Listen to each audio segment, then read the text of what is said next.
সবার আগে দেশের যান মালের নিরাপত্তা নিশ্চিত করতে সেনাবাহিনীকে তৎপর হওয়া, প্রতিশোধ পরায়ণ না হওয়া ও রাজনৈতিক প্রতিহিংসার চরিতার্থ না করতে রাজনৈতিক দল ও বিক্ষুব্ধ জনতার প্রতি দাবি জানিয়েছে বিশ্ববিদ্যালয় শিক্ষক নেটওয়ার্ক।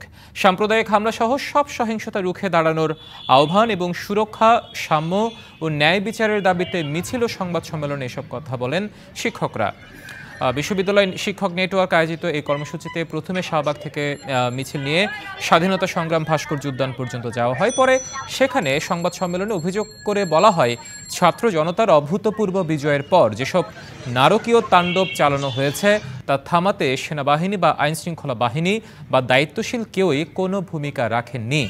বৈষম্য বিরোধী ছাত্র আন্দোলনের কথা মাথায় রেখে শিগগিরই যেন অন্তর্বর্তীকালীন সরকার গঠন করা হয়, যেখানে ছাত্র প্রতিনিধি থাকবে এবং নারী বিদ্বেষ, বৈষম্য সৃষ্টিকারী, মৌলবাদী অপশক্তি, দুর্নীতিবাজ যেন না থাকে, তার সূত্র ধরে একটি অবাধ, সুষ্ঠু, নিরপেক্ষ ও গ্রহণযোগ্য দাবি হবে বলে আশা করেন তারা।